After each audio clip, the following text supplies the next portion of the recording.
Describe responsibilities of the Audit, Compensation, and Nominations Committees, and identify factors an investor should consider when evaluating the quality of each committee. Okay, here we have three major committees to talk about: the Audit Committee, the Compensation or Remuneration Committee, and the Nomination Committee. Let's get stuck in. Now, first things first, there are a few general rules or factors that go for any committee.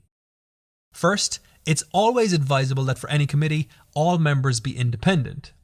Freedom from management influence, especially in the cases of audit, compensation, and nomination, is paramount, so a complete lack of management presence is best practice. Following that, it's also important that board members are able to regularly attend meetings and show their commitment to contributing in their capacity as a member of the board. Also, it is a general theme that committees should be responsible for creating the policies and procedures that surround their area of expertise. And finally, it should be perfectly reasonable for you at this stage to consider that any conflicts of interest should be resolved when it comes to making up the committee members. We'll go ahead and talk about some specifics now, but remember that these are three core elements that apply across the board along with anything further we discuss. Audit. The Audit Committee is put in place to ensure that the financial information distributed to shareholders is of the highest possible quality. We're talking about completeness, accuracy, reliability, relevance, and timeliness. Now, to achieve this, the committee must ensure that 1. Proper accounting and audit procedures are followed and principles for that jurisdiction are adhered to. 2. The committee has full control over the audit budget, free from management influence. 3. The committee seeks the approval of shareholders in appointing the external auditor. 4. The members of the audit committee should be considered financial experts. And 5. The committee should have control over all engagements with the external auditors, including non-audit related activity. With regard to the team of external auditors, we also have some things to be aware of. 1. The auditor's priorities should be aligned with shareholder interests. Now, this is even more specific than to say that auditors' interest should be free from management bias. It is advised that the auditor's interests be closely aligned with the interests of shareholders. 2. The auditors are not influenced by the management team. 3. The auditors have control over the entire audit, including subsidiaries and affiliates. And 4.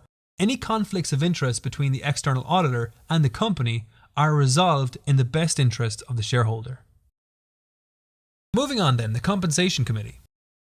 The purpose of the Compensation or Remuneration Committee is that the remuneration offered to executives should be appropriate and reasonable and based on that person's background and experience as well as the depth of their responsibility. Added to that, the compensation of any company's executive team should be tied to company performance. Compensation structures based on the long-term profitability of the company and long-term share price appreciation aligns the interest of the executives with that of the share owners. Now, in saying that, there are a few points worth mentioning here. First, documents should be prepared regularly and disseminated publicly that disclose the policies of the Compensation Committee to shareholders. 2. The board should be fully aware of and completely understand all of the remuneration components available to them in making decisions. And finally, when it comes to share-based compensation, any requirements for dissemination of shares should be met with the issuance, and this compensation structure should only be available after shareholder approval. Finally, then, the Nomination Committee. The Nomination Committee handles the recruiting of new board members and the performance evaluations of current members. They also review the current state of the company's needs and potential future needs when evaluating current and potential board members. Some things to consider regarding the responsibilities of the Nomination Committee. First, the committee should have a clear idea of their policy with regard to recruitment criteria. What are they looking for? What does the company need in terms of skills and experience? Second is an extension on that. Do we need specific skills? Or maybe we're looking for skills to complement the team currently in place. Do we need someone to come in and do a job or someone to complement the team in some way?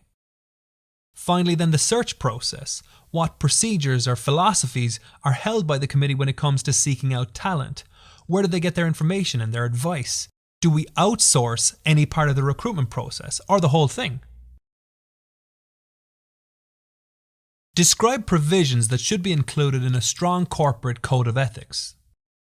A strong corporate code of ethics provides personnel with a framework for behaviour while they are conducting the company's business and guidance for addressing conflicts of interest. It is a standard of ethical conduct intended to prevent company representatives from engaging in practices that could harm the company, its products, or shareowners. Now, as an analyst interested in the ethical standing of a company, there are a few things we will want to be looking out for. 1. Does the company present the board with comprehensive corporate information in a timely manner? 2. Does the company have an official code of ethics and a member of staff officially designated to handle matters of corporate ethics? 3. What about reasons why ethical prohibitions or restrictions were waived? Are there any situations whereby a certain member of the executive team or the entire executive team would evade reprimand following actions that contravene the corporate code of ethics? And 4. Does the company review their policies regularly? Do they maintain their ethical code?